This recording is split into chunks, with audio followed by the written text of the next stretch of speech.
Kalau ditanya motif, kita ngomong jilid 1 dulu. Yang dimainkan secara resmi oleh Sambo dan istrinya secara pro justisia adalah laporan pelecehan seksual dan percobaan pembunuhan ke Polres Jakarta Selatan. Yang kejahatan adalah Ferdi Sambo dan Fahmi Alamsyah, nasihat ahli Kapolri, membuat skenario yang kelak menjadi sebuah tindak pidana yang nanti kita akan coba proses pada tanggal 11 yang korbannya seluruh rakyat Indonesia. Sayangnya peristiwa ini pakai merek, yaitu Karopenum Mabes Polri. Kemudian mereka meminta bantuan dari Komarudin. Komarudin meminta bantuan saya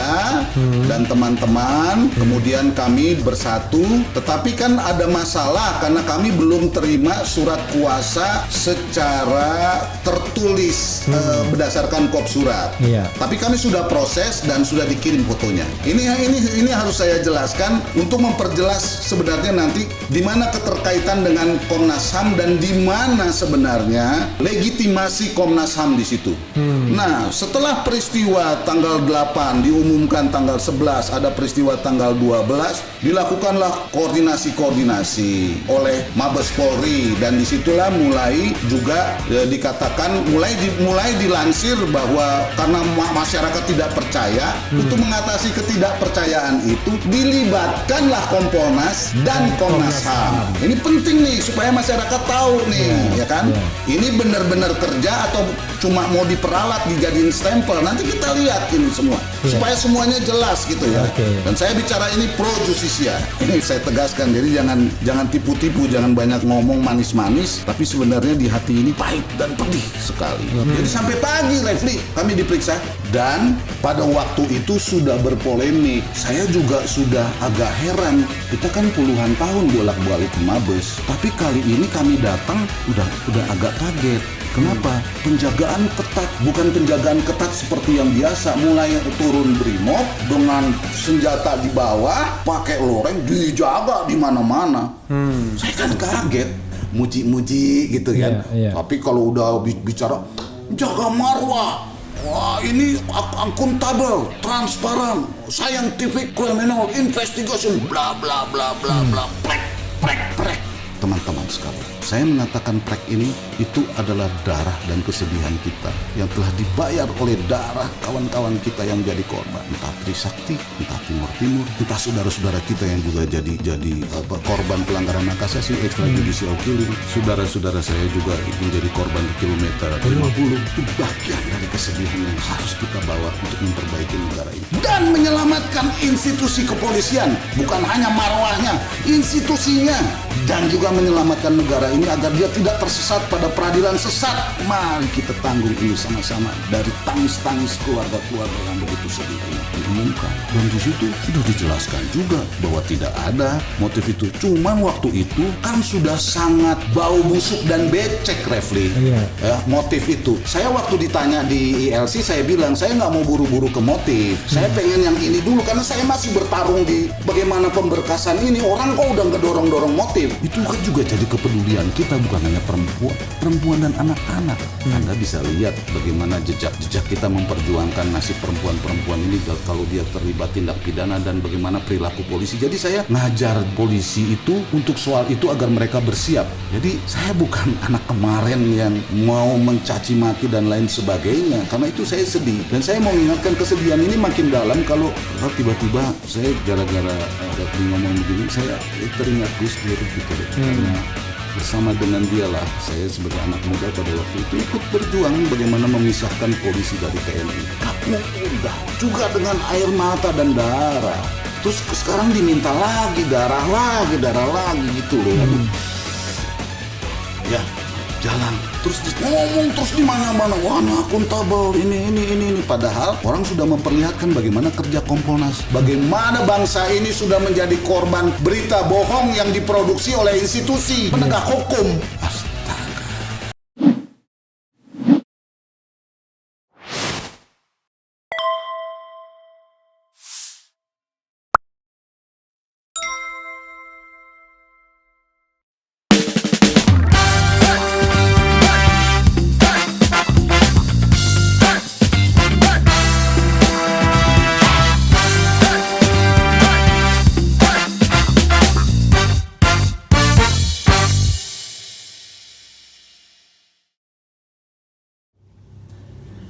Assalamualaikum warahmatullahi wabarakatuh, Sobat RH sekalian.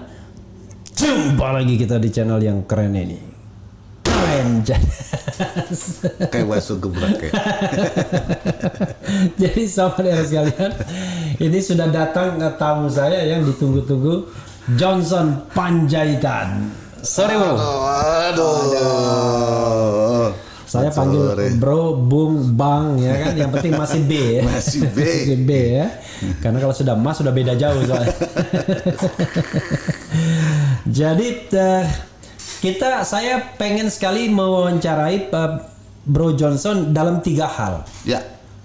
Nanti kalau yang lain berkembang kita lihat. Oke. Pertama soal motif. Wah, motif Duren 3 ya kan. Kemudian Magelang. Soal domestik, non domestik itu menarik ya. Karena motif ini bisa saja tiba-tiba membuat semua ambiar jangan-jangan ya.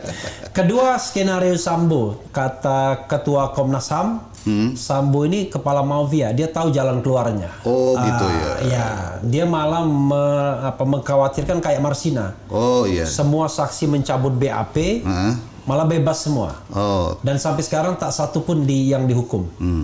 KM 50 juga begitu. Tapi nggak ada direkomendasi itu ya? Nggak ada direkomendasi ya? Nggak ada direkomendasi. Nggak ada. Nah, itu soal lain ya kan? Ya yang kan? direkomendasi malah kasus yang tadi, motif tadi. Iya. Nah, yang ketiga adalah fight back. Fight back. Nah, itu serangan balik ini, itu kalau kickback itu kebiasaan. Tapi ini fight back. Fight back ini sudah mulai terasa dengan diadukannya Kamarudin ya dan Deolipa ke Bareskrim ya, atau Polda Metro. Bareskrim. Nah ini bayangkan dia yang menerima pengaduan, dia lagi yang bisa memproses ya kan, bisa menetapkan sebagai tersangka, bisa menahan dan lain sebagainya. Jadi kita hati-hati ini bahwa Samboisme ini belum sama sekali hilang ya. Masih merajalela gencar ya kan. Iya. Pertama soal motif dulu. Pertanyaannya tentu pertanyaan publik juga ya, Bung ya. Ini awalnya pelecehan di Duren 3. Konteksnya tembak-tembakan. Tembak-tembakan, kemudian membela diri. Dan diharapkan the game is over ya kan. Ternyata nggak over karena ada orang yang memvideokan, memfoto sebelum dikuburkan ya. Oke. Tapi tiba-tiba sekarang balik ke Magelang. Magelang itu sama skenarionya, pelecehan bahkan kekerasan seksual. Dan ini direkomendasikan baik oleh Komnas HAM maupun Komnas Perempuan. Walaupun oleh Reza Indragiri Amril ya sebagai pakar psikologi forensik mengatakan nggak mungkin dong dengan pakai teori relasi kekuasaan, kan yang superior, yang dominan itu adalah putri. Emang nekat banget tuh mendiang Joshua mau melecehkan. Itu sama saja dengan harakiri kan, bunuh diri kan. Oke. Tapi ya itu yang terjadi, it happen. Itulah yang sekarang berkembang. Bahkan motif ini dikatakan juga oleh Kapolri di depan Komisi 3 walaupun dia tidak spesifik. Pokoknya motifnya adalah motif terkait apa ya istilah dia, soal susila atau apa ya. Soal pokoknya intinya adalah dia tidak spesifik tapi mengarahnya ke sana. Di sisi lain, ada spekulasi walaupun berkembang ya, non-domestik, yang barangkali masih lebih masuk akal kalau kita kaitkan dengan perilaku mafia ini bisa berkembang. Misalnya orang mengaitkannya dengan kebakaran Kejagung gitu. Barangkali juga dengan kasus-kasus lainnya, dengan perjudian, prostitusi. Yang gitu-gitulah, kira-kira non-domestik. Tadi kalau tadi non-domestik. Silakan Bro Johnson, Bung Johnson melakukan eksploitasi motif ini seluas-luasnya. Saya mau santai. Silakan.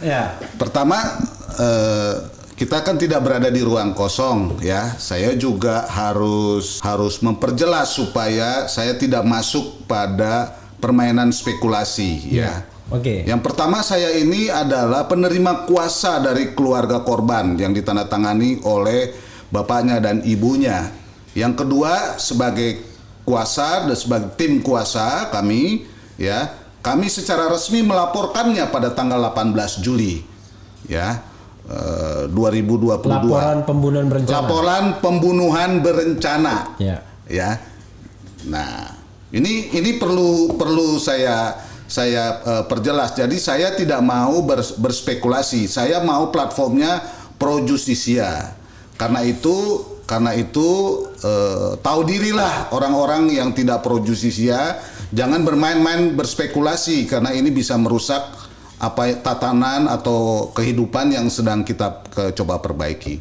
Nah, kalau ditanya motif, kita ngomong jilid 1 dulu, ya, jilid 1. Yeah. Nah, jilid 1 ini yang dimainkan secara resmi oleh Sambo dan istrinya secara pro justisia adalah laporan pelecehan seksual dan percobaan pembunuhan ke Polres Jakarta Selatan. Ya, itu jelas. Ya.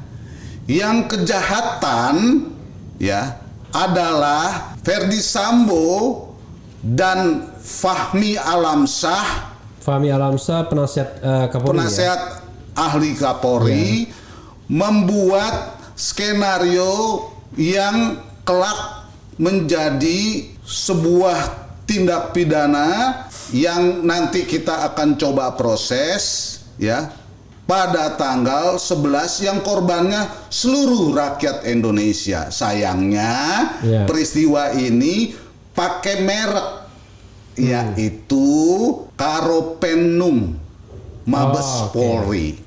Jadi secara itu Penum atau Penmas ya? Karopenmas atau Karopenum, pokoknya di bawah divisi Wapropam dan pakai jilid itu. Penum, kadang-kadang bilang Penmas. Ya kan? Ya itu. Nah, jadi dua-duanya ini pro justisia sebenarnya. Yang satu pro justisia sebagai pelapor, yang satu sebenarnya pro justisia sebagai otak yang menyebabkan dua peristiwa besar ini yang merusak seluruh apa yang kita bangun untuk membangun polisi yang memiliki marwah sesuai dengan amanat reformasi dan perintah konstitusi. Itu dulu, ya kan? Nah, jadi apa yang di jilid 1 itu soal pelecehan seksual adalah pelaporan resmi yang diadopsi menjadi motif. Ya, motif. Sebenarnya kalau dibilang motif kan sepertinya konteksnya adalah ada tindak pidana yang lain yang motifnya itu. Kalau ini enggak, seolah-olah itu dilaporkan berdiri sendiri gitu loh. Ya. Akan tetapi waktu dibuat skenario yang akhirnya jadi konferensi pers itu menjadi bagian ya dari peristiwa tembak menembak. Ya, jadi lihat ya kecanggihannya. Jadi ini supaya masyarakat juga mengerti dan Komnas HAM mengerti juga posisinya. Jadi ini saya harus tekankan begitu. Nah, tanggal 12 setelah klarifikasi sedikit. Jadi intinya yang dilaporkan pelecehan dan percobaan pembunuhan, tapi press conference-nya tembak menembak. Tembak menembak. Jadi bukan yang ini, tapi ini nempel ke sini. Tembak menembak, ini motifnya nempel. Gitu. Ya. Tidak mau ditonjolkan tapi ditempelkan. Iya. Nah, itu diakomodir secara resmi oleh Kapolri pada tanggal 12. Dia mengumumkan itu. Ya, dia tampil di publik begitu ya, dan menjelaskan bahwa 12 Juli itu ada laporannya ya. Saya kira masyarakat semua sudah tahu. Nah, pada saat itu sebenarnya situasi sudah ribut. Keributannya bukan soal yang saya sebutkan tadi. Keributannya adalah keributan di mana keluarga Brigadir J ya tidak mau terima peti ya yang katanya anaknya ditembak ya dan ini aib. Ini penting ya kan. Kemudian dilawan dengan menggunakan permintaan agar supaya jelas apakah emang itu benar anaknya, dengan motif kehormatan berdasarkan hukum adat kebiasaan dan budaya Batak. Oke. Ya kan? Nah, Tetapi ternyata di situ justru mengundang kontroversi karena yang mengantarkan kombes dari Propam, ya kan? Kombes Simatupang. Simatupang. Ya, karena saya lihat pegang suratnya. Simatupang. Ya, Simatupang. Ya. Okay. Tapi setelah Simatupang datanglah Brigjen Hendra Karopaminal. Ya. Nah, Simatupang mengantarkan mayat, terjadi penolakan dan selain sebagainya. Yang Karopaminal mulai menekan, mengintimidasi, tidak boleh ini, tidak boleh merekam dan lain sebagainya, ya kan? Nah, setelah posisi mayat belum dikuburkan ya? Belum. Nah, akhirnya mulai ada negosiasi, diperlihatkanlah. Awalnya cuma muka begitu ya. Ya, saya kira saya tidak memerinci lagi dan ini menyebabkan kontroversi, ribut. Kenapa sampai tanggal 12 Kapolri keluar menjelaskan ini, ya kan? Yang penjelasannya hampir sama dengan penjelasan dari yang dikeluarkan tanggal 11 oleh Karopenum atau Karopenmas, dan dimantapkan lagi pada tanggal itu oleh Kapolres Jakarta Selatan dengan mengacung-acungkan map yang katanya berisi surat otopsi sementara. Yang kronologinya dijelaskan bagaimana tembak-tembakan itu terjadi dan Brigadir J katanya mengacukan senjata, menodongkan senjata dan terjadi tembak menembak begitu ya ke Putri. Jadi skenario film India lah itu gitu ya, kira-kira begitu. Nah, karena ribut kemudian ya saya harus mengatakan ada jalan Tuhan. Karena reaksi ini berdasarkan adat, maka marga-marga bereaksi, terutama marga dari keluarga inti, baik Simanjuntak maupun Huta Barat. Ya. Karena ribut begitu. Nah, ini mohon maaf, Huta Barat ayahnya ya? Huta Barat ayahnya, Simanjuntak ibunya. Tapi tulangnya Simanjuntak. Jadi tulang itu kan posisinya raja adatnya, ya kan? Nah, jadi itu yang terjadi. Nah, perempuan Simanjuntak ini jadi dari jalur ibunya berusaha menghubungi tulang-tulangnya. Nah, salah satu tulangnya yang kecantol adalah Komarudin. Ya kan? Nah, terjadilah komunikasi, kemudian mereka meminta bantuan dari Komarudin. Komarudin meminta bantuan saya dan teman-teman. Kemudian kami dua kantor ini bersatu. Tetapi kan ada masalah karena kami belum terima surat kuasa secara tertulis berdasarkan kop surat. Tapi kami sudah proses dan sudah dikirim fotonya. Ini harus saya jelaskan untuk memperjelas sebenarnya nanti di mana keterkaitan dengan Komnas HAM dan di mana sebenarnya legitimasi Komnas HAM di situ. Nah, setelah peristiwa tanggal 8 diumumkan tanggal 11, ada peristiwa tanggal 12, dilakukanlah koordinasi oleh Mabes Polri dan disitulah mulai juga dikatakan mulai dilansir bahwa karena masyarakat tidak percaya, untuk mengatasi ketidakpercayaan itu dilibatkanlah Kompolnas dan Komnas HAM. Ini penting nih supaya masyarakat tahu nih, ya kan?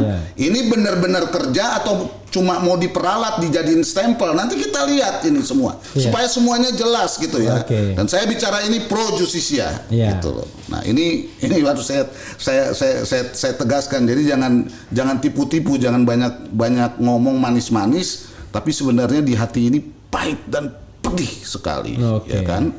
Nah, sekitar tanggal 16 begitu saya berusaha berkomunikasi dengan salah satu komisioner Komnas HAM, ya, namanya Khairul Anam, lebih baik saya sebutkan saja.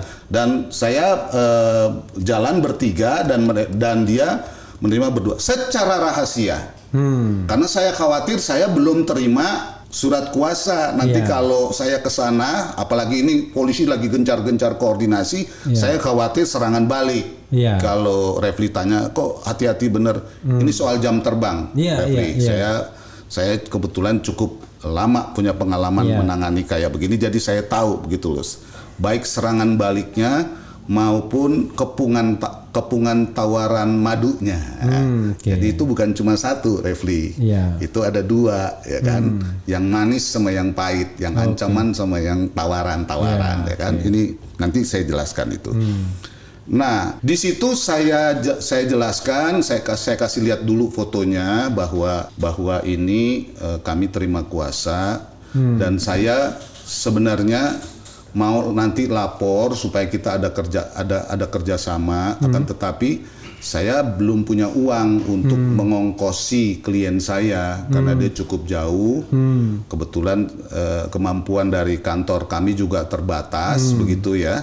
Jadi tunggu dulu. Cuma saya mau minta tolong supaya ini kita keep kontak karena ini sangat beresiko. Anam sangat mengerti karena dia punya pengalaman juga nanganin kasus Munir, dan juga dia punya pengalaman juga nanganin kasus-kasus Marsina dan teman-teman daerah-daerah konflik yang lain kan. Saya kira secara hati gitu, insting kita ketemu lah.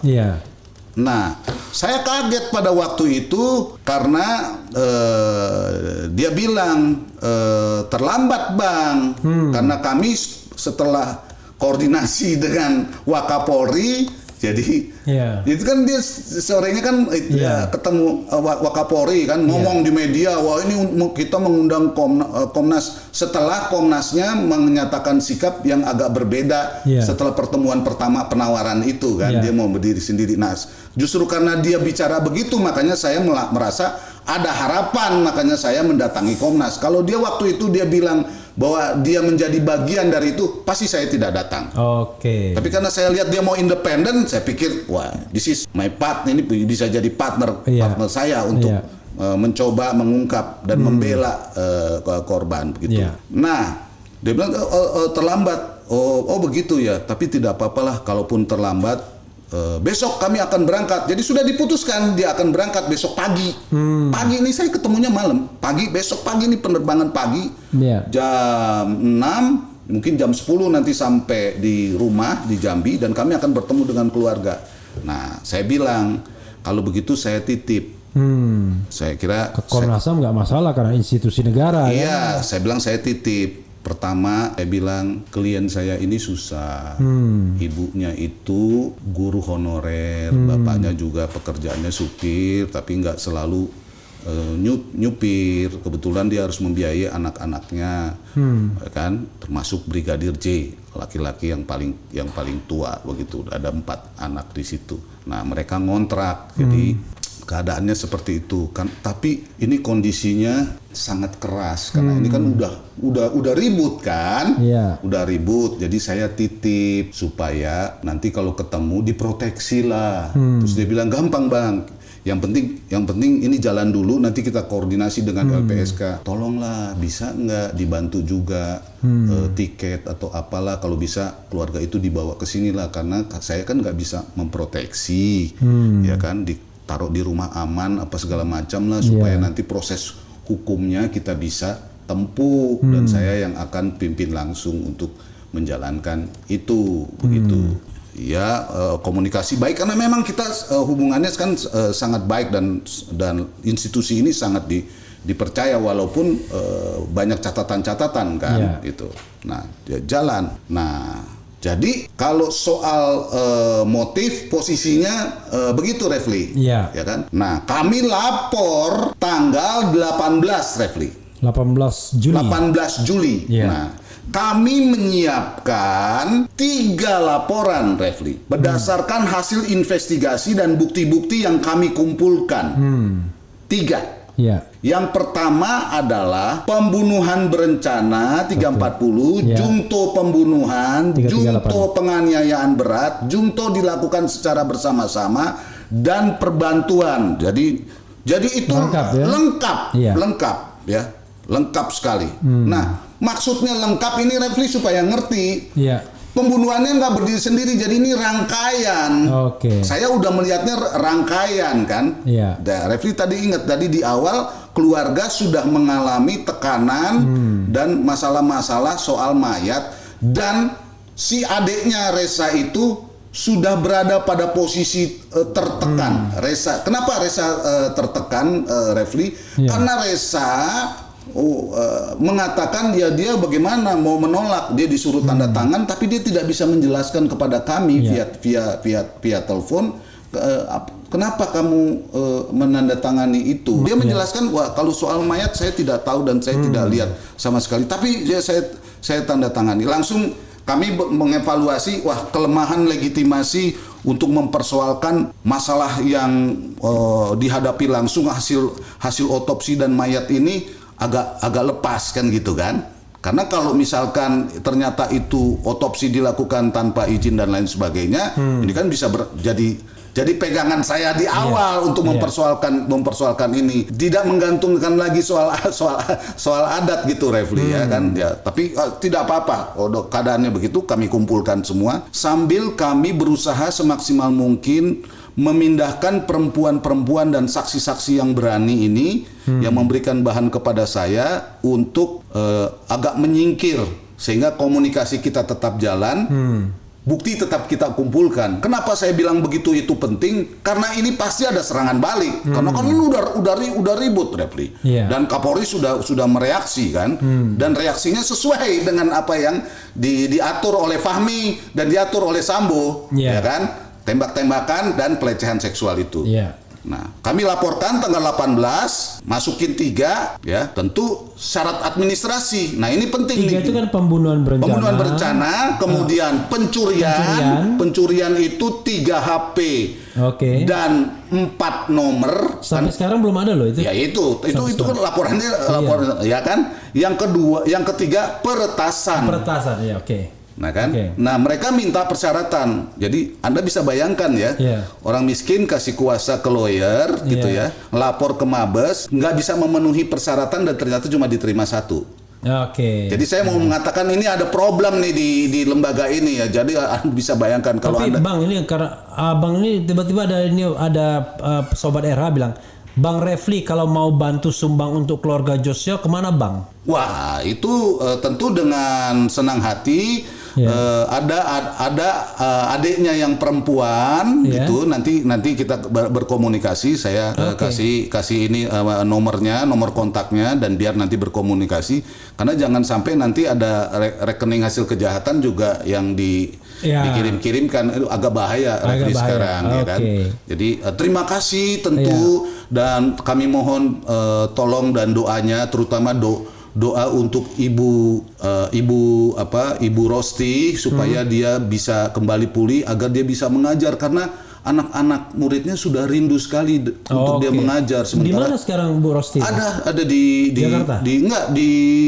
Di Jambi, di rumah, dan anak-anak sekolah itu berdatangan dan Anda bisa bayangkan bagaimana hati seorang ibu yang biasa mengajar dengan penuh gembira. Bu Rosti ini Bibi ya? Bukan. Ibunya. Oh, yang ibunya ya, Rosti. Iya, Rosti, bukan Rosli. Rosti Simanjuntak. Ada adiknya lagi. Rosli. Iya. Nah, Ibu Rosti ini kan guru honorer. Jadi tolong dibantu dan tolong juga dibantu dengan doa, karena ini yang kita lawan ini kejahatan yang sangat luar biasa, roh jahat yang gentayangan terus menerus sekarang ini. Jadi kita harus lawan dengan cara-cara yang baik dan memohon keterlibatan Tuhan agar ini terbongkar gitu ya, karena kemampuan kita yang terbatas. Nah, saya lanjut lagi. Jadi ternyata yang diterima adalah yang 340, Refli. Ya kan, yang 340 diterima beserta dengan bukti-bukti yang ada begitu ya. Kami keluar diserbu sama wartawan, berpolemik. Karena kan 340, sementara yang ini sesuai dengan skenarionya Fahmi dan sudah dimakan oleh Kapolri dan oleh institusi dan seluruh rakyat Indonesia begitu kan. Tiba-tiba masuk ini kelompok ini nih, Johnson Panjaitan pro justisia, ya kan? Tak masuk. Nah, pada waktu masuk itu kami menjelaskan apakah penjelasan kami ini ke media berdasarkan laporan itu mengandung motif, silakan teman-teman menilainya sendiri ya. Nah, pembunuhan. Nah, pada waktu itu kami mengajukan bukti-bukti yang ada berdasarkan gambar dan foto-foto begitu yang kami temukan, dan surat-surat yang dikeluarkan oleh Polres Jakarta Selatan yang sangat mencurigakan itu ya kan, penuh tanda tanya itu. Tapi dalam konteks pembunuhan, berencana pembunuhan dan penganiayaan Junto pasal 55 ini ya, ada kata kunci yang kami pertanyakan, yaitu apakah dia itu disiksa dulu baru ditembak atau ditembak dulu baru disiksa. Saya ingatkan ya, saya ngomong begini, ini konteksnya luas, bukan hanya dalam konteks pembunuhan lah. Kenapa? Karena kami kan mau melaporkannya juga adalah soal handphone, dan handphone itu kan bukan cuma alat komunikasi, handphone itu juga bisa penampungan uang, penampungan macam-macam, informasi dan lain sebagainya kan. Jadi ini supaya masyarakat juga mengerti dan tahu begitu ya. Nah, akan tetapi terus terang saja Refli, karena ini ada pengalaman, kami hati-hati. Karena itu di pelaporan kami tidak menuduh orang. Karena itu kami cantumkan di situ siapa pelakunya silakan disidik. Ya, jadi kami tidak mau berspekulasi dan kontroversi. Siapa saksinya? Nah, itu kami bisikan, walaupun itu harus ditulis Refli, tapi saya minta supaya itu dilindungi dengan sungguh-sungguh, karena ini perempuan-perempuan yang luar biasa yang kalau nanti hilang, Anda bisa bayangkan bagaimana perasaan kami dan bagaimana perjalanan pembelaan itu ya kan. Jadi tolong. Nah, itu semua dibuatkan BAP. Dia direspon hari itu juga dibuatkan jadi sampai pagi Refli kami diperiksa. Sampai pagi loh. Dan pada waktu itu sudah berpolemik. Jadi saya juga sudah agak heran. Kita kan puluhan tahun bolak-balik ke Mabes. Tapi kali ini kami datang udah agak kaget. Kenapa? Penjagaan ketat, bukan penjagaan ketat seperti yang biasa. Mulai turun Brimob dengan senjata di bawah, SS1 atau apalah, saya nanti salah lagi ya. Pokoknya senjatanya diturun ke bawah, pakai loreng, dijaga di mana-mana.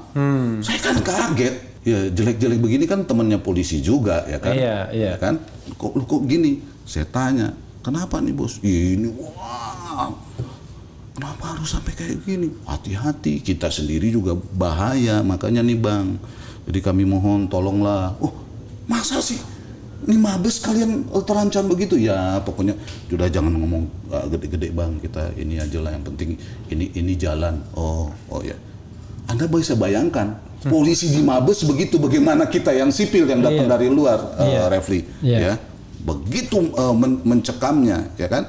Nah, ini tentu jadi pembuktian juga ke belakang betapa kuatnya jaringan ini. Baik Sambonya maupun nanti kita jelaskan kenapa saya bilang kuat. Tapi ini faktanya dulu aja gitu ya.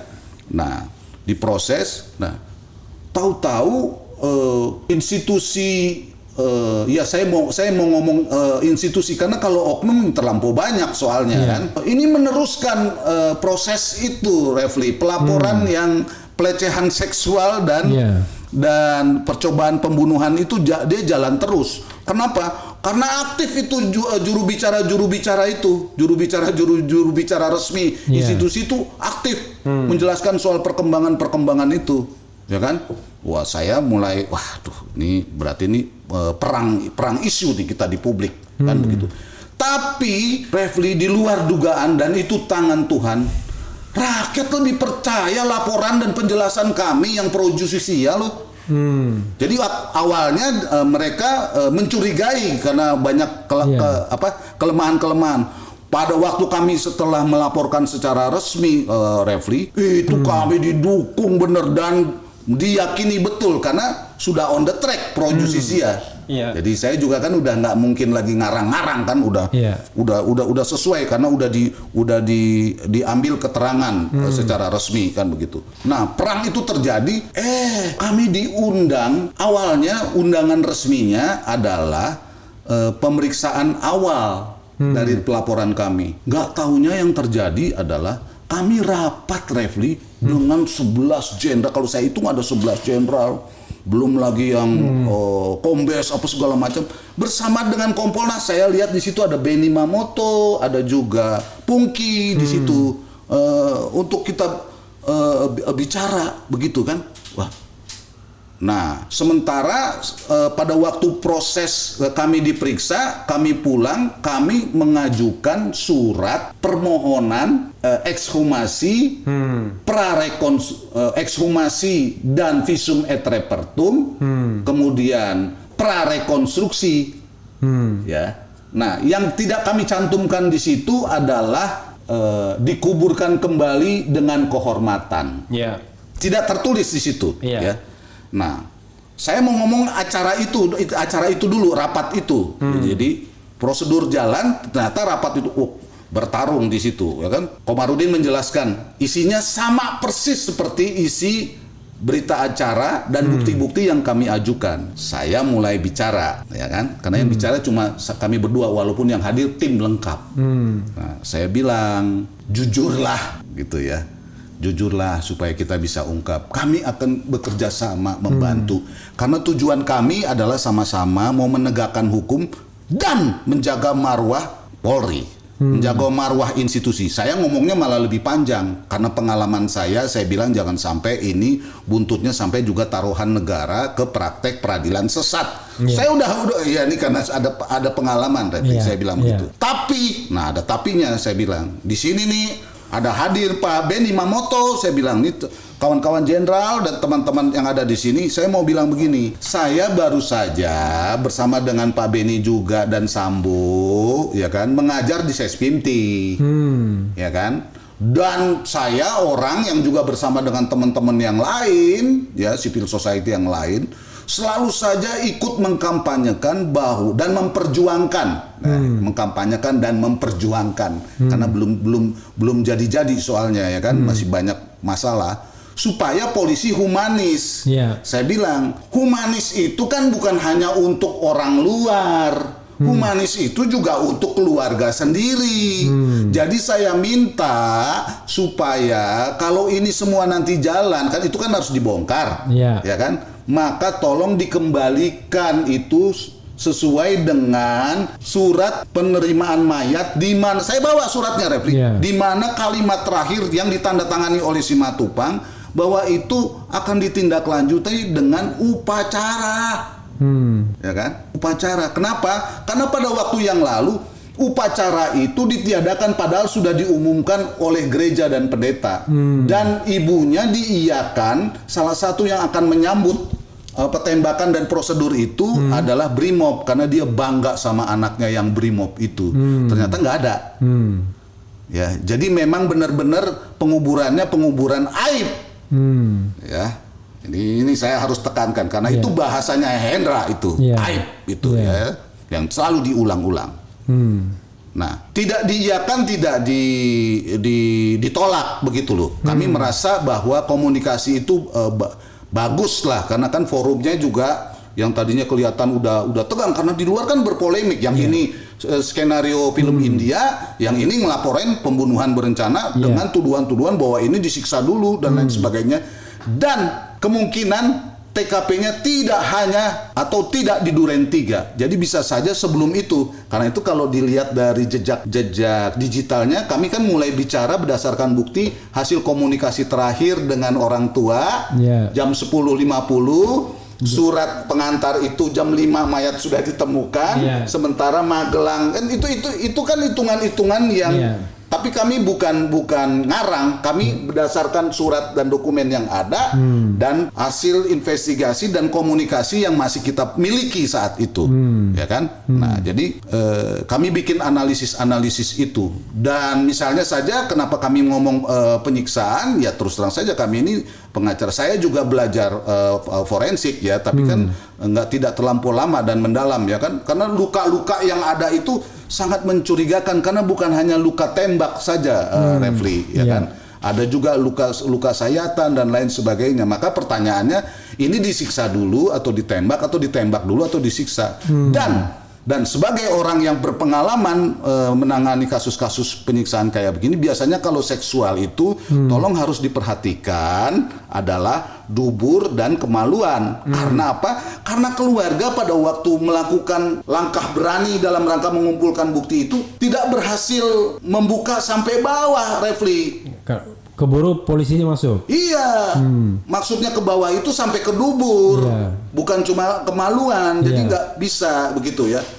Selain itu juga ada kesulitan teknis, Refli, karena kalau itu diturunkan sampai bawah, sementara ini udah bengkak, nanti kalau dimasukin lagi nggak bisa begitu loh. Jadi Anda bisa bayangkan itu kondisi para awam ibu-ibu itu memainkan itu. Tapi puji Tuhan lah, itu justru lebih dari cukup bukti yang ada sehingga laporan pembunuhan berencana bisa dilakukan. Nah, kami belum bicara motif pada saat itu, Refli. Jadi kami hanya bicara bagaimana pengalaman keluarga, bagaimana bukti yang kami miliki, dan bagaimana polemik yang ada berdasarkan media. Ya, saya sebagai orang yang selalu didukung oleh media menganalisis itu, makanya jadinya 340, 338, 351 ayat 3, Jungto 55, Jungto 56. Jadi bukan terpisah-pisah seolah-olah seperti yang sekarang ini Komnas extrajudicial killing dengan obstruction of justice itu dua hal yang ini satu rangkaian. Kami udah melihat itu. Kami sudah melihat itu. Anda bisa bayangkan coba bintang 1 nganterin mayat. Ya kan, dan kombes ada 5 waktu itu. Kurang kerjaan banget gitu. Iya kan? Kalau nggak ada maksud tertentu. Dan pasukan yang turun, Refli. Bertruk-truk itu. Kan sementara kasusnya pembunuhan, ya kan? Jadi lihat pemberitaan juga saya udah mulai menganalisis. Jadi bukan hanya kecurigaan, tentu teknis pengetahuan kita sebagai orang yang puluhan tahun mengalami bagaimana negara ini menyiksa. Ya, saya harus bilang negara ini menyiksa karena ini kasus pelanggaran HAM. Saya ini kan kuasa hukumnya korban-korbannya Timur ya kan, Aceh, ya kan. Saya kira saya nggak usah jelasin itu ngecap ntar soalnya, ya kan.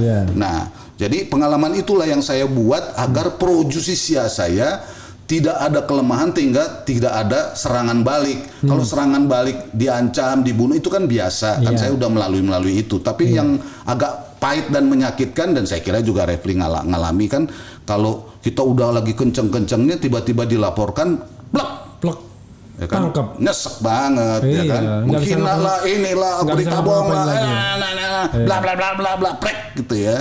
Nah, itu tentu saya antisipasi betul bersama dengan tim, dan tim juga saya bilang hati-hati kalau keluarin pernyataan-pernyataan juga. Walaupun ya semua manusia pasti ada yang marah, ada yang mungkin juga eksistensial dan lain sebagainya. Ya itulah kenyataannya. Tapi kami tidak bermaksud apa-apa. Kami hanya ingin memang memperjuangkan nasib dari keluarga ini dan si almarhum yang sudah jadi mayat begitu. Nah, responnya bagus dan ternyata diterima bahwa itu ada ekshumasi bongkar, ya kan, bongkar gitu. Nah, kami senang nunggu kan, karena kami ngajukan tim yang kami usulkan supaya independen. Jadi terus terang saja, kami tidak menolak, ya, kami tidak menolak upaya-upaya yang dilakukan oleh Polri agar ini legitimate. Kami malah mendukung supaya ini legitimate. Tapi yang dimaksud legitimate itu bukan legitimate asal-asalan atau lip service, apalagi berbohong dan menipu. Bukan begitu, Refli. Ini sungguh-sungguh. Karena ini rakyat sudah mempersoalkan ini dengan sangat tajam loh, ya kan? Nah, jadi kami ini sungguh-sungguh sebenarnya, sungguh-sungguh banget gitu ya. Nah, kami proses itu. Nah, sambil kami proses, tentu kami kan monitor. Nah, saya kalau nggak salah itu hari Sabtu dapat kabar, ya kan? Karena permohonan prarekonstruksi kami belum dijawab. Saya dapat informasi dari teman-teman wartawan dilakukan prarekonstruksi di Duren 3. Saya datang, kalau nggak salah itu sekitar jam 3. Saya datang ke rumah itu, kaget semua. Jam 3 sore. Jam 3 sore saya datang. Jam berapa itu? Tanggal berapa ya? Kira-kira. Aduh. Setelah pelaporan. Setelah pelaporan, setelah kami diperiksa, setelah kami bertemu rapat di Mabes, dan setelah mulai juga ada tanda-tanda bahwa kami Tapi sebelum otopsi ulang. Sebelum otopsi ulang. Iya, Ini di masa penantian otopsi ulang. Karena otopsi ulang kan tanggal 27 kalau nggak salah. Iya, berarti tanggal 20-an ya. Iya, dilakukanlah prarekonstruksi. Media rame kan. Saya datang. Ternyata itu yang memimpin adalah Direktur Tindak Pidana Umum Mabes. Dertipido. Iya. Andirian pada waktu itu. Wah, saya lihat di situ banyak ini dan petugas-petugas ya kan, lampu, komputer, apa peralatan kan. Saya datang. Saya bersama dengan tim, tidak sendiri. Datang, saya masuk di halaman, saya duduk, ngobrol-ngobrol dulu. Saya tanya, bos ini katanya rekonstruksi, kok saya nggak dikasih tahu? Saya bicara begitu sebenarnya niatnya bukan membicarakan substansi. Yang saya mau katakan adalah kita kan sudah berbaik, sudah rapat. Kok lu nggak kasih tahu gua? Kenapa justru teman-teman wartawan itu yang kasih tahu gua? Ini ada apa? Janganlah begitu. Kan itu kan sama aja mempermalukan gua dong. Kan gua udah bilang di rapat itu kalau ada apa-apa kita saling komunikasi. Kan kalau kayak begini artinya kan lu jalan sendiri dong, gitu kan. Padahal kita udah shake hand, ngomongnya baik, ya kan, tidak ada perdebatan, begitu kan. Ya, saya positif aja, Refli kan. Saya bilang begitu, janganlah begitu. Oh iya bang, saya minta maaf. Tapi begini, nanti kan ekshumasi itu sudah kayaknya waktu itu ekshumasi sudah ada tanda-tanda mau disetujui nggak belum masih disetujui gitu loh kan. Dia bilang jadi abang ini sekarang prarekonstruksi ini alatnya sekarang canggih di sini, abang jangan masuk abang di sini aja, di sini tuh maksudnya pagar masuk, jadi garasi. Persis pintu, itu saya di situ duduk gitu, kan? Duduk sambil minum. Karena rame sekali. Nah, petugas-petugasnya itu ada sebagian di luar. Maksudnya petugas itu petugas kayak Inafis begitu, yang itu dengan peralatan gitu. Abang jangan ambil foto loh bang ini. Iya, gua akan jaga, ya kan. Nggak inilah. Tapi ngomong-ngomong bro, gua mau tanya, ini prarekonstruksi apa? Dia bilang, ini prarekonstruksi tembak-tembakan dan pelecehan seksual sebagaimana laporan PC. Terus gue bilang, kenapa lu bikin begitu? Kan laporan gue diterima.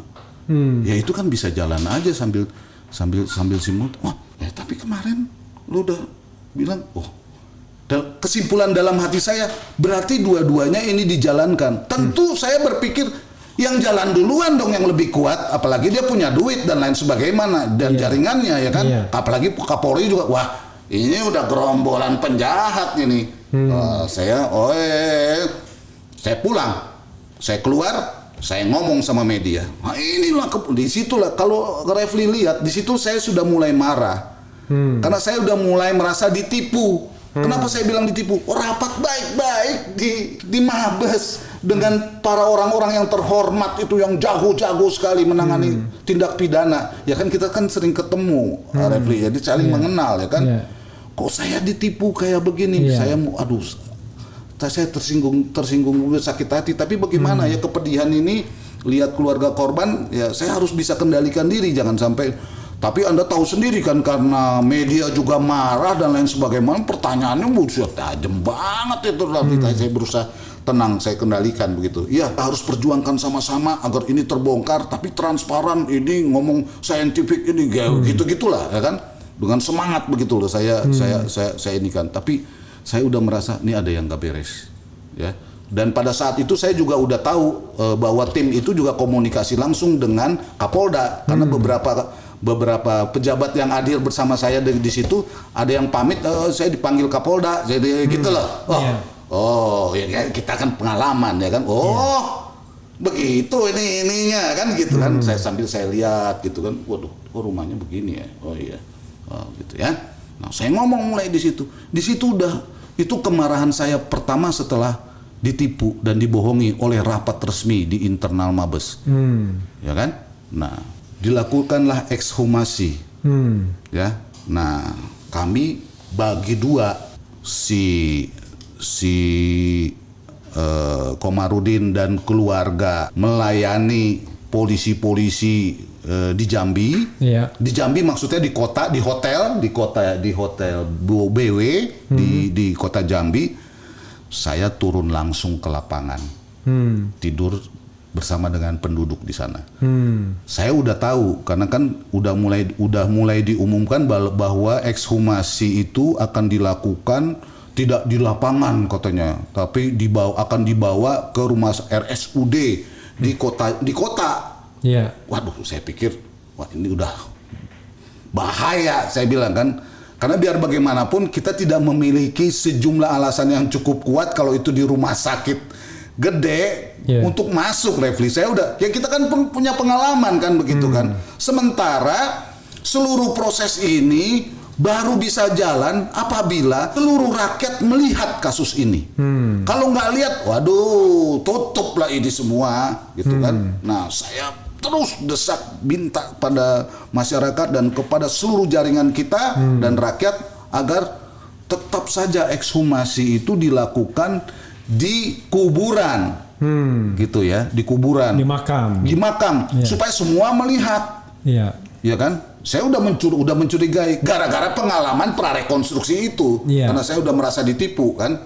Wah, benar saja di lapangan saya cek hampir semua tempat, hotel dan lain sebagainya penuh, Refli, penuh. Dan saya cek juga ke teman-teman wartawan, dia bilang, aduh, ini tim gua juga bahkan ada yang tidur di lapangan nih, karena takut kita nggak, karena kan kebanyakan teman-teman wartawan kan nggak bawa alat-alat yang sederhana, kalau yang kamera yang gede-gede apa segala macam, jadi dia butuh posisi kan.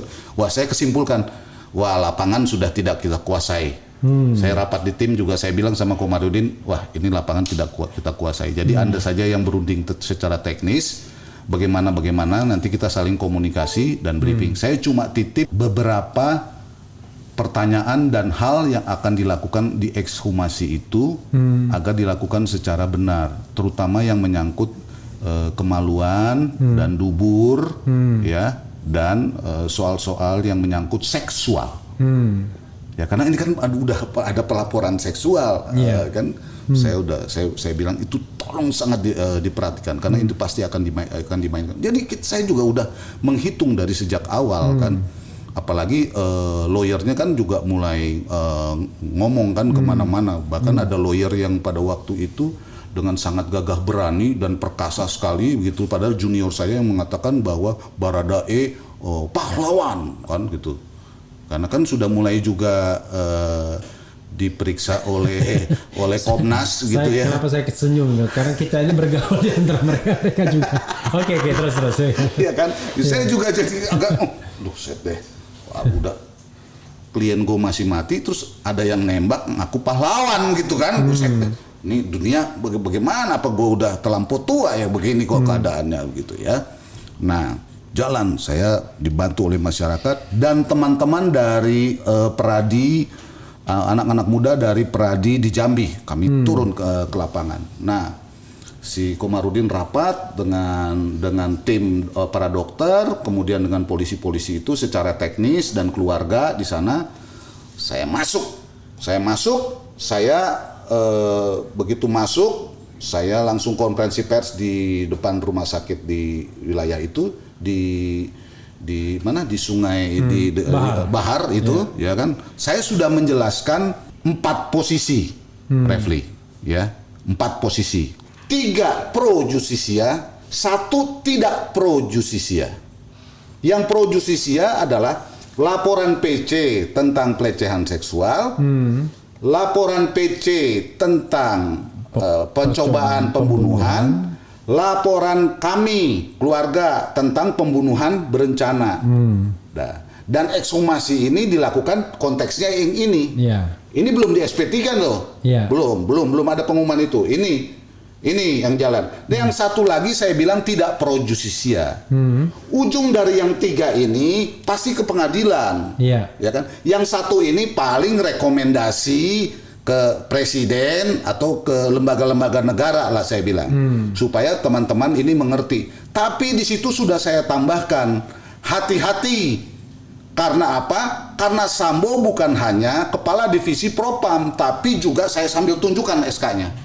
Tapi juga dia adalah ketua Satgasus. Saya bacain, ini ada 400 sekian, ini orang-orangnya ini, ajudannya ini, ya. Dan saya mau mengingatkan lagi, ingat loh, Refli, saya mau mengingatkan dalam diskusi saya juga di sini kan saya tekankan kan soal senjata. Dari awal kan saya marah betul soal senjata, ya kan.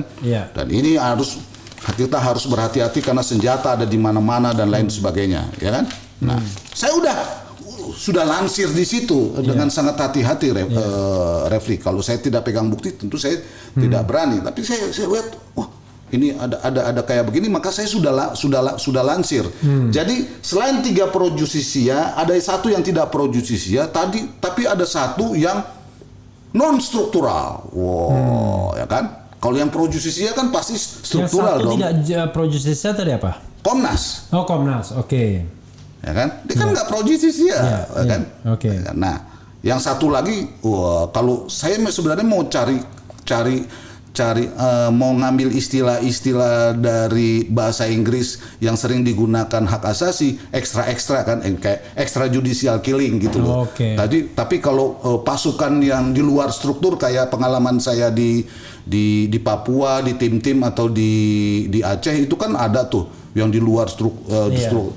Wajahnya milisi tapi sebenarnya dia pasukan elit yang yang untuk menjalankan operasi-operasi militer. Kira-kira begitulah. Konteks itulah pengetahuan saya dan pengalaman saya ya. Saya menjelaskan itu supaya apa? Jadi yang ekstra tadi siapa?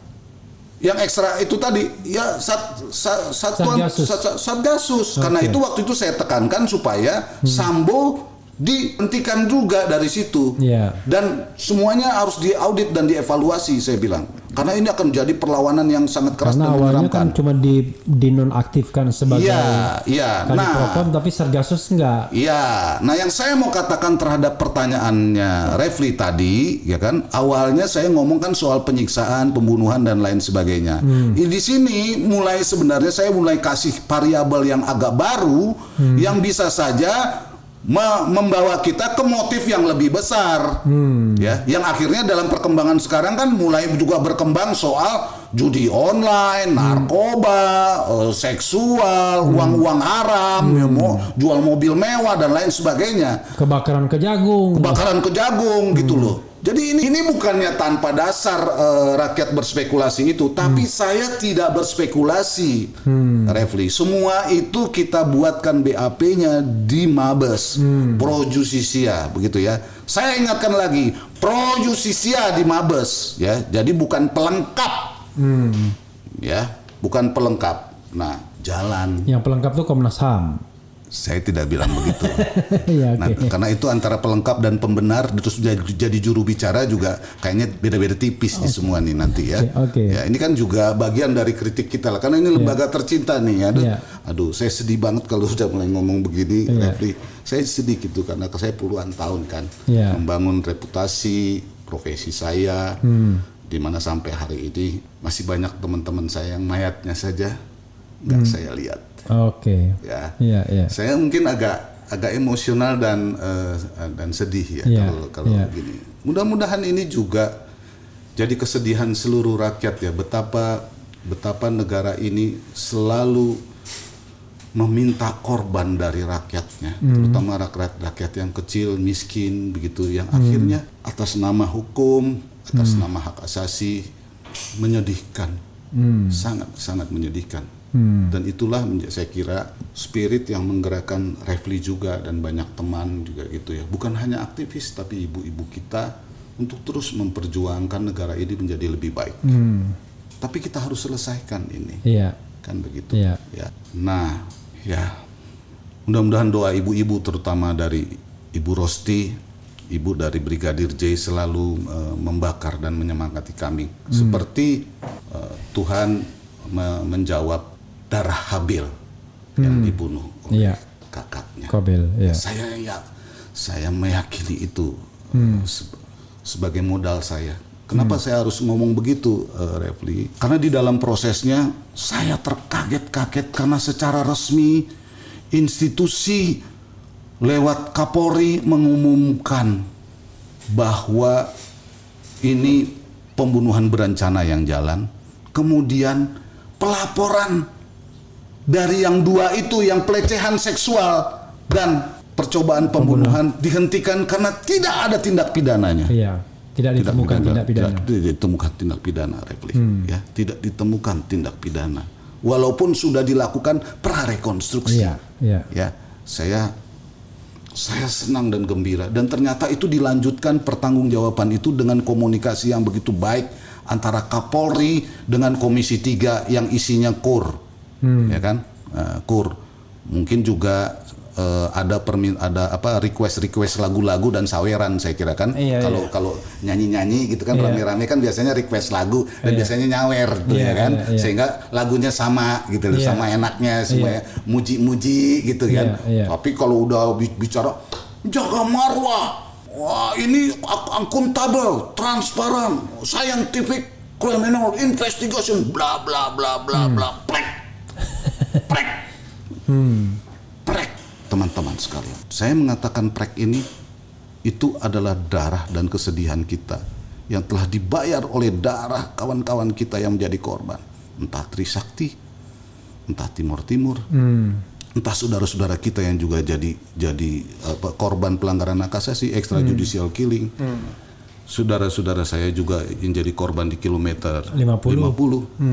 Itu bagian dari kesedihan yang harus kita bawa untuk memperbaiki negara ini dan menyelamatkan institusi kepolisian, bukan hanya marwahnya, institusinya. Ya, dan juga menyelamatkan negara ini agar dia tidak tersesat pada peradilan sesat. Mari kita tanggung ini sama-sama dari tangis-tangis keluarga-keluarga yang begitu sedih ini. Ya, diumumkan, dan di situ sudah dijelaskan juga bahwa tidak ada motif itu. Cuman waktu itu kan sudah sangat bau busuk dan becek, Refli. Ya, motif itu. Saya waktu ditanya di ILC, saya bilang saya nggak mau buru-buru ke motif. Saya pengen yang ini dulu karena saya masih bertarung di bagaimana pemberkasan ini. Orang kok udah ngedorong-dorong motif. Waktu itu saya saya juga termasuk orang yang mulai dikuliahin oleh rekan saya yang lulusan esek itu kan. Seolah-olah saya tidak mengerti tentang undang-undang tindak pidana kekerasan seksual gitu. Saya mohon maaf sekali ya. Ini lulusan esek itu universitas di Inggris ya, bukan esek. Satu aja, Refli. Jangan dua. Satu aja esek. Jadi ada kehormatannya di situ ya kan. Kalau udah dua dia biasanya transaksional ya kan. Nah, itu kan juga jadi kepedulian kita, bukan hanya perempuan dan anak-anak. Anda bisa lihat bagaimana jejak kita memperjuangkan nasib perempuan-perempuan ini kalau dia terlibat tindak pidana dan bagaimana perilaku polisi. Jadi saya ngajar polisi itu untuk soal itu agar mereka bersiap, ya kan? Jadi saya bukan anak kemarin yang mau mencaci maki dan lain sebagainya, karena itu saya sedih. Dan saya mau ingatkan kesedihan ini makin dalam kalau tiba-tiba saya gara-gara Refli ngomong begini, saya teringat Gus Dur gitu loh, karena bersama dengan dialah saya sebagai anak muda pada waktu itu ikut berjuang bagaimana memisahkan polisi dari TNI. Gak mudah, juga dengan air mata dan darah. Terus sekarang diminta lagi darah lagi gitu loh. Aduh. Ya, nah, jalan terus ngomong terus di mana-mana. Wah, ini akuntabel ini. Padahal orang sudah memperlihatkan bagaimana kerja Kompolnas. Bagaimana bangsa ini sudah menjadi korban berita bohong yang diproduksi oleh institusi penegak hukum. Astaga, Refli. Astaga, ya saya sedih kan. Jalan. Nah, saya pikir ya saya kan harus berpikir positif terus dong, Refli, ya kan. Wah, memang kami tidak diundang, tapi kan Kapolri, Kadif Humasnya ngomong, wah ini transparan, dan semua pihak dilibatkan. Ya, kita kan positif aja, Refli kan. Apa salahnya sih kita datang, ya kan? Prarekonstruksi aja nggak diundang, kita datang dan kita komunikasi baik-baik, ya kan? Oh yang ini ya kita sambut dong. Kenapa? Setelah Kapolri ngomong di mana-mana dan mendapat dukungan dari masyarakat, kami pun berkomitmen mendukung Kapolri dan semua pihak yang ingin institusi ini berdiri tegak dan marwahnya ada. Ya, bukan orang-orang yang hanya menjalankan rekonstruksi dan mengusir kami yang memperjuangkan itu. Ya. Kami juga memperjuangkan itu. Jadi itu bukan lembaga nenek moyangnya, itu loh. Jadi jangan suka-sukanya, jangan ngomong sembarang-sembarang, manis tapi penipu. Rakyat ini semua sudah membayar dengan air mata dan darah untuk memisahkan polisi dari TNI, untuk mendidik polisi-polisi ini menghargai dan mempraktekkan bagaimana menegakkan hak asasi, bukan hanya menegakkan hukum pidana. Dan itu yang terus kita perjuangkan. Dan bagaimana saya dan teman-teman, saya nggak tahu apakah Refli juga pernah diajak, kan ikut ngajar juga bagaimana divisi humas ini diperbaiki agar ini menjadi alat komunikasi yang baik, bukan jadi alat propaganda, bukan jadi alat pembohong. Kita ingin supaya ini terhormat lah, kita membangun peradaban ini agar terhormat begitu ya. Terjadi sudah di SP3. Jadi SP3-nya sudah saya terima, sudah dikirimkan. Jadi bukan hanya pengumuman Refli. Yang dua itu yang pro justisia itu. Jadi sekarang yang pro justisia itu tinggal satu, ya kan? Yang satu lagi kan nggak pro justisia, yang itu yang sudah diumumkan oleh Komnas, yang katanya laporan dia, ya kan? Nah, tapi kami lagi menyelesaikan pro justisia, yang nggak pro justisia ngomong motif. Saya jadi berpikir nih, wah, jago sekali Komnas ini ya, dengan kesedihan saya. Jago sekali. Karena apa? Karena polisi saja masih harus prarekonstruksi, masih harus periksa ini, periksa itu, belum berani mengungkap motif. Ini Komnas yang nggak punya laboratorium forensik, cuma mungkin juga dapat data dari baca-baca aja. Bahkan dia juga tahu di mana TKP udah hancur-hancuran, alat-alat bukti hilang. Loh, saya ngomong begini karena ini udah terbukti, karena salah satunya kan obstruction of justice. Jadi ini terbukti judicial killing itu berlanjut dengan obstruction of justice, bukan dengan pelecehan seksual. Saya ulangi lagi, extrajudicial killing itu berlanjut dengan obstruction of justice, bukan dengan pelecehan seksual ya kawan-kawan ya. Ingat itu. Dan ini Anda mempertaruhkan legitimasi dan nyawa serta roh dan kewibawaan Komnas yang dibangun dari darah, air mata dan mayat orang-orang yang sampai sekarang kita tidak temukan. Bukan hanya kelompok tertentu, ya, apalagi hanya kelompok berdasarkan seksual. Kita sedang memperjuangkan hak asasi manusia seluruhnya, bukan berdasarkan kelompok-kelompok yang lebih radikal atau yang lebih menghargai satu seksualitas tertentu. Dengan segala rasa hormat saya juga harus menahan diri, Refli, di tengah-tengah kesedihan ini ya. Sekarang posisinya jadi begitu, Refli. Balik lagi, cuman posisinya kan beda. Satu di Duren 3, sekarang di Magelang. Iya, itu yang dilihat oleh umum. Iya. Kalau orang melihatnya pro justisia begini, Refli. Saya kembali lagi ke cerita awal.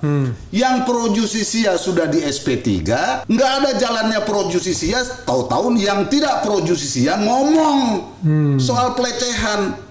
Canggih kan permainan ini? Yang lebih canggih lagi adalah orang yang sudah jadi tersangka jadi kayak bintang film, Refli. Wah, istri orang kaya ya kan, dari keluarga yang terhormat dan sejahtera, calon Kapolri di masa depan, ya kan? Berpelukan, ciuman, wah, sambil rekonstruksi, Refli. Betapa pedihnya saya pada saat saya melihat itu. Saya hanya mengingat tangisnya Ibu Rosti, sehingga saya tidak bisa melayani pertanyaan teman-teman media apa yang penting dari isi rekonstruksi. Menurut saya, Sambo dan istrinya dan jaringannya itu berhasil menekan saya, karena saya tidak bisa menjawab dengan jernih sebagaimana yang selalu teman-teman komunikasikan dengan saya. Kalau ditanya substansi, saya pasti jawab substansi. Tapi akibat dari rekonstruksi yang kayak begitu, saya nggak bisa melayaninya. Mudah-mudahan saya bisa melayani dengan jernih juga pertanyaan-pertanyaan Refli di tengah-tengah kesedihan saya. Karena saya tidak boleh berlama-lama begini.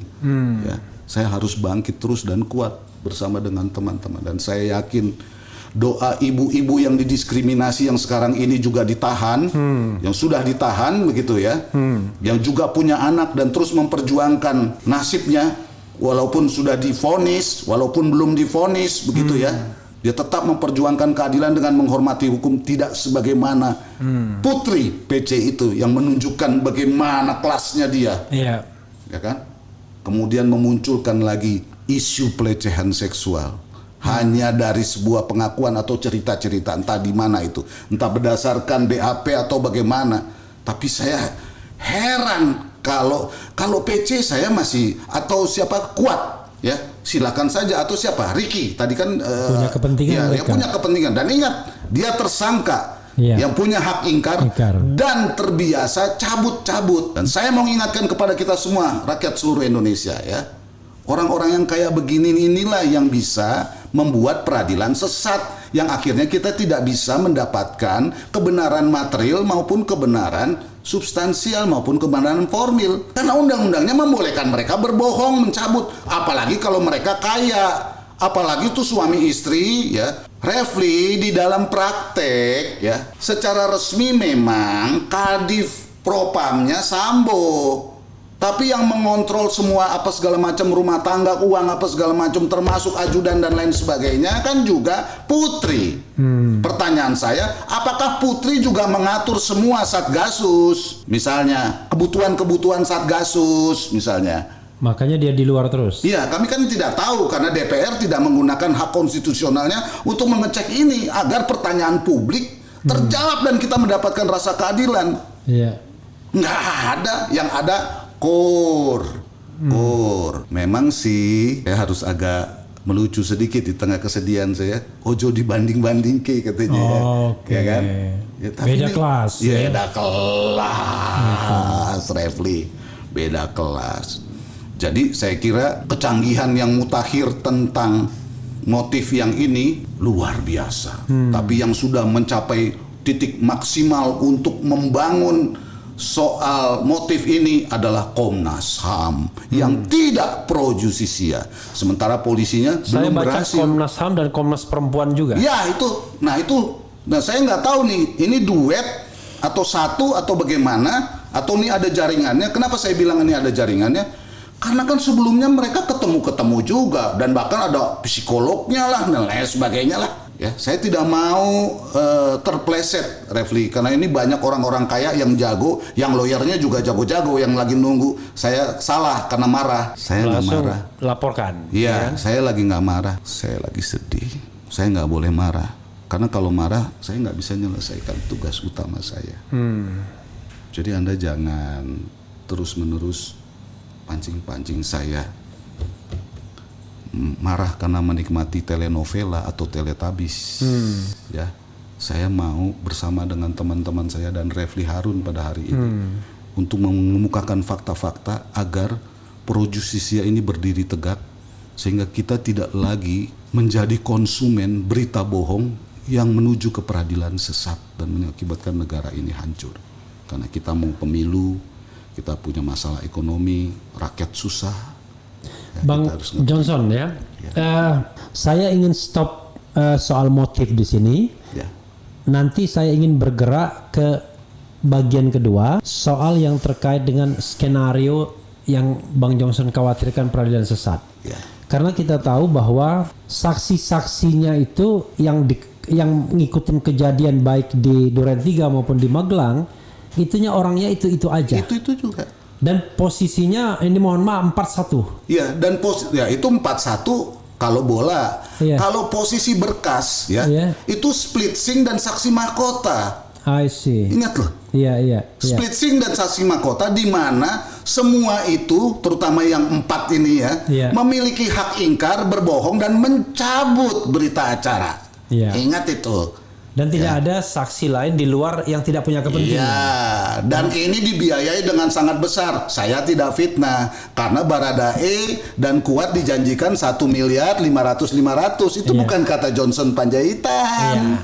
Ya. Ya, saudara-saudara, kita akan lanjut ke soal kemungkinan persidangan ke depan ya. Tentu dari kacamata hukum dan pro justisia tadi, karena ini menarik ya. Dan soal motif kita selesaikan di sini, tapi bukan berarti tidak bisa disinggung nanti. Kita akan singgung lagi. Jangan kemana-mana ya. Wassalamualaikum warahmatullahi wabarakatuh.